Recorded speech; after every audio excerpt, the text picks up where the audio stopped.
بالباطل، باطل انداز میں نہ کھائیں، یعنی حق ہو تو کھائیں۔ باطل کیا ہوتا ہے اور حق کیا ہے؟ مال کے حوالے سے حق یعنی وہ مال جو کسی طرح آپ کا حق بنتا ہو کہ اس کو استعمال کریں، چاہے آپ نے خریدا ہے، چاہے آپ نے صحیح سے کمایا ہے، چاہے آپ کو کسی نے ہدیہ دیا ہے، ہبہ کیا ہے، چاہے آپ کو ارث میں ملا ہے یا کسی جائز طریقے سے آپ کے ہاتھ میں آیا ہے، تو یہ حق ہے۔ اور باطل یہ ہوتا ہے کہ اس کا کوئی وجہ نہیں ہے آپ کے پاس آنے کی، کس طرح آیا ہے، کیسے آپ نے حاصل کیا ہے، یعنی جو وجہ ہے وہ وجہ بھی جائز نہیں ہے۔ مثال کے طور پر راستے سے آپ کو مل گیا ہے، گلی میں پڑا تھا، آپ نے اٹھا لیا ہے، یا یہ ہے کہ کسی سے زور کے ذریعے سے لیا ہے، ناجائز طریقے سے لیا ہے، یہ کہ چوری کر لیا ہے کسی کا مال، رشوت میں لے لیا ہے، یا یہ ہے کہ زیادہ لے لیا ہے، لینے تھے 100 روپے آپ نے 200 لے لیے ہیں،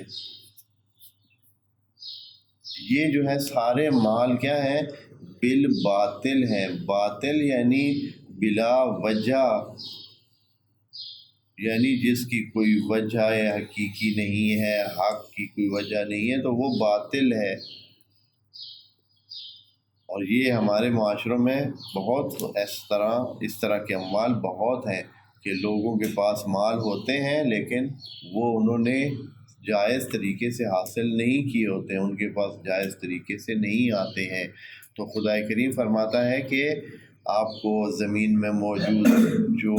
رزق ہے وہ جائز ہے، کھانا پینا، اموال کو اپنی ملکیت میں لے آنا اور متصرف کرنا جائز ہے،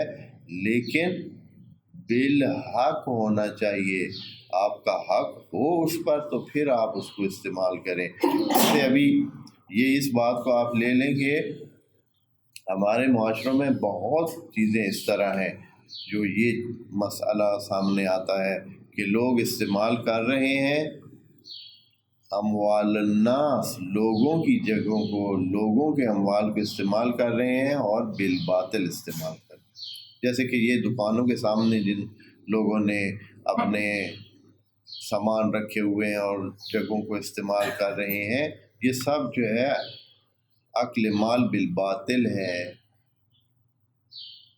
جگہ لوگوں کے استعمال کی ہے، پبلک پلیس ہے، یعنی گورنمنٹ نے اس کو علیحدہ سپیر رکھا ہوا ہے کہ یہ راستہ ہے، راستے میں کیا کیا ہوا ہے؟ اکثر دکانداروں نے اپنا سامان رکھا ہوا ہے، اپنی چیزیں رکھی ہوئی ہیں، اپنے استعمال میں لے آ رہے ہیں، یہ اکل مال بالباطل ہے، قرآن اس کو منع کر رہا ہے۔ ابھی یہ ذکر اس لیے خدا کریم نے یہاں اس کو اکل مال کی بات کر دی ہے کہ جو پیچھے ذکر کیا ہے روزے کا،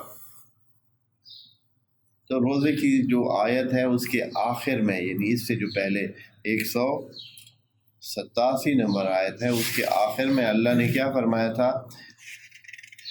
یہ باتیں ہم بتاتے ہیں کذالک یبین اللہ آیاتہ، اللہ اسی طرح اپنی باتیں، اپنی آیات، اپنی حقیقتیں آپ کے سامنے رکھتا ہے للناس لعلہم یتقون، تاکہ وہ کیا ہیں؟ بچ سکیں۔ اور یہ آیت نمبر 188 اسی بچنے کا ایک زاویہ ہے، کیسے بچ سکتے ہیں، کس طرح بچ سکتے ہیں؟ اس میں سے ایک یہ ہے کہ جو بہت مبتلا بہ چیز ہے، دوستو یہ چیز بہت مبتلا بہ ہے، ہر انسان کے ساتھ پیش آ رہی ہے، جو آپ کا جتنا حصہ ایک چیز میں بنتا ہے اگر اس سے زیادہ آپ لے رہے ہیں تو آپ اکل مال بالباطل کرتے ہیں۔ آپ کا حصہ بنتا ہے ایک مثال کے طور پر ایک پلیٹ حصہ بنتی ہے، آپ اس سے زیادہ لے رہے ہیں اور دوسرے کا حق کچھ آپ کے حصے میں آ رہا ہے تو آپ اکل مال بالباطل کر رہے ہیں۔ یعنی یہاں سے اتنی چھوٹی لیول سے یہ گیم شروع ہو جاتی ہے، اس طرح نہیں ہے کہ کوئی بڑے بڑے نوٹ ہوں اور بڑے بڑے پیسے ہوں اور ایک جگہ سے دوسری جگہ کوئی لے لے، یا کوئی چوری کے ذریعے یا چھیننے کے ذریعے کسی اور سے حاصل کرے، تو وہ عقل مال بالباطل ہے۔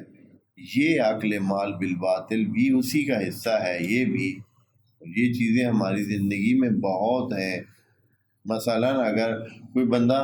اس کی ایک سیٹ بنتی ہے، وہ 2 سیٹیں لے کر بیٹھے اور باقی لوگ کیا ہے، مشکل میں ہیں۔ کتنا ایسے پیش آتا ہے۔ کوئی زیادہ جگہ لے لیتا ہے، کوئی جو ہے دوسروں کی جگہ، کوئی شاید وہ شخصی جگہ ہو دوسری یا پبلک کی جگہ ہو، اگر بلا اجازت اور بغیر حق کے اگر وہ جو استعمال کر رہا ہے تو وہ عقل مال بالباطل کر رہا ہے۔ اور ہمارا معاشرہ جو ہے وہ اس چیز سے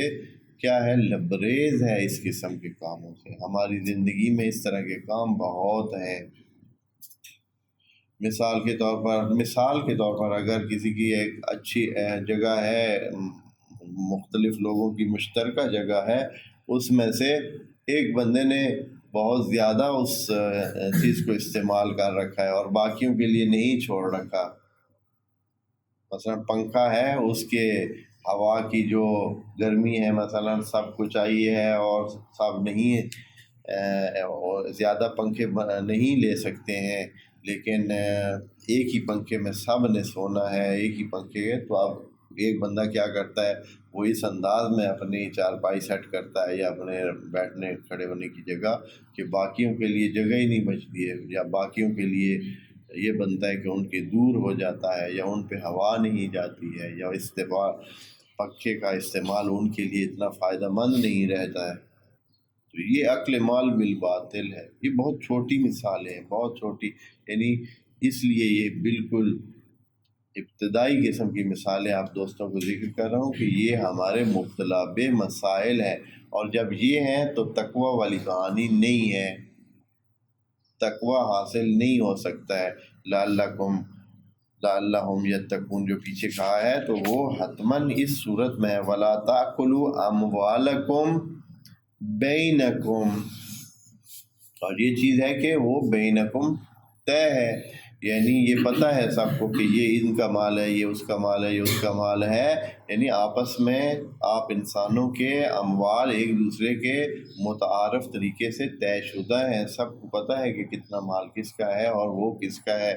یا جب یہ پتہ ہے کہ اپنا نہیں ہے تو بالباطل ہے،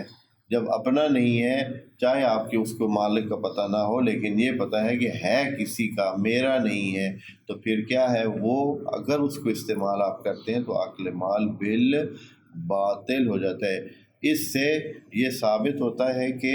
انسانوں کے لیے ملکیت خدا نے جو دی ہے وہ بڑی ثابت ہے، اور اس کو شریعت اوکے کرتی ہے کہ جو بھی کسی کا مال ہے اس کو استعمال کرنے کی اجازت نہیں۔